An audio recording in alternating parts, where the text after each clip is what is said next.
Hello to Professional. I am Kiramil Bashir, and today we will discuss the fundamental principles of architecture and their reflections into the world. Based on previous examples on architecture, it says that there are three basic components of good architecture: perimeters, utilitas, and venusulas. What do you think about this? Hello.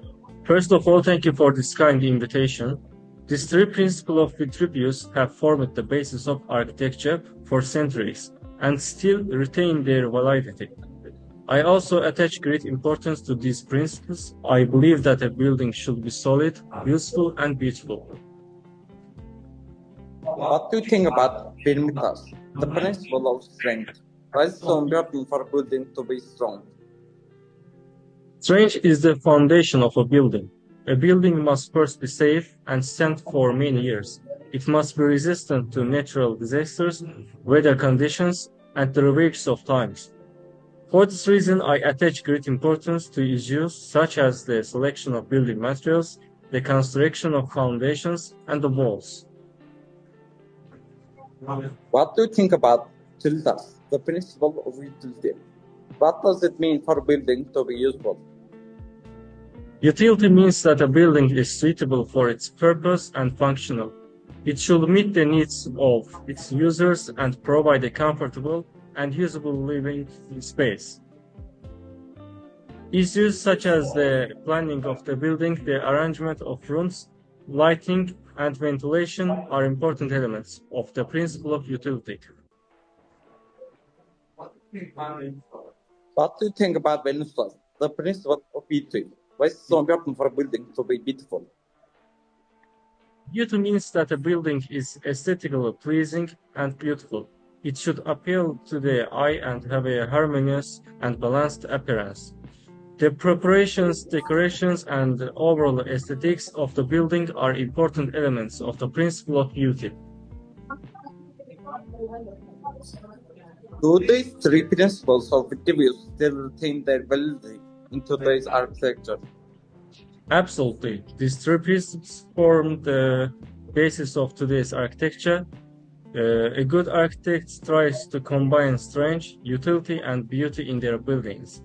These principles form the basis of architectural education and practice. So, thank you, Chanel. Thank you for this enjoyable interview. Thank you. Hello, I am Cahide. Today we are talking with Elif Namal about architecture and human experience. As Rasmussen says, architecture isn't just buildings, it's experiences. What do you think about this? Yeah, absolutely. Buildings gain meaning with people who live in them and experience them. Yes. How important are sensory experience in architecture? Very important, our sense of touch, hearing, and even smell affect our perception of space as much as our sense of sight. The texture, acoustics, and even the smell of a building are part of the experience. What about spatial experiences? Space affects people. How we move within it, how we feel is related to characteristic of the space. Height, size, or lighting, all of it's important. Okay, and light and color, right? Yeah, definitely. Light is more than just illuminating a space. It creates atmosphere. It defines character. Colors affect our emotions. Details and material are important too. Yeah, very much so. Every detail from the doorknob to the window, frame to the wall covering, enriches the experience. The texture and color of the materials give character to the space. Yes, so good architecture is architecture that puts people at the center.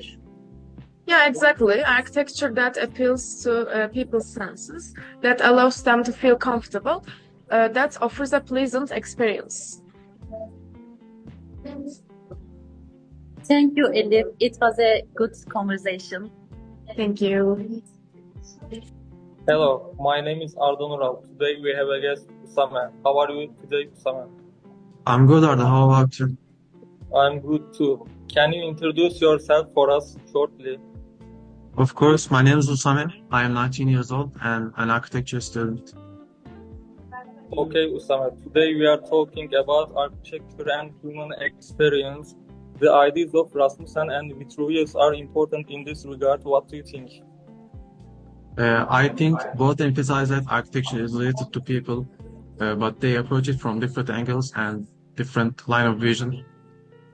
Human experience is important for both of them, right? Absolutely, yes. They are both concerned with how buildings are experienced, senses, perception of space, emotional responses, and etc. All of it is important. What do they think about sensory perception? Both Vitruvius and Rasmussen say that architecture is not just visual, but it's perceived through senses like touch, hearing, and smell as well. What about spatial experience? They both examine how space affects people, how we move within it, the size, the height, and the lighting of space are important factors. What do they think about the principles of good architecture? Vitruvius' principle of firmitas, utilitas, and venustas, which means strength, utility, and beauty, are also important for Rasmussen. A building needs to be solid and functional and aesthetic also. So, what are their differences? Vitruvius focuses more on technical issues such as materials, construction techniques, and proportions. Rasmussen, on the other hand, Rasmussen focuses more on human experience and perception. What about the concept of beauty? For Vitruvius, beauty is related to having certain proportions and decorations. For Rasmussen, beauty is related to how people experience the space. It's something more subjective, I think. What do they think about architectural education? Vitruvius say that architects should have both technical and theoretical knowledge. Rasmussen emphasized the importance of understanding human experience. So, even though their approaches are different, they are both important architectural thinkers, right? Absolutely, yes. They have both enriched the field of architecture. That was all for today. Thank you for coming, Same. Have a nice day. Thank you. Hello everyone, I am Halil İbrahim Aydın. We have organized 3 interviews here where we focus on the foundations of architecture. I hope you are satisfied. Thank you for taking your valuable time and listening.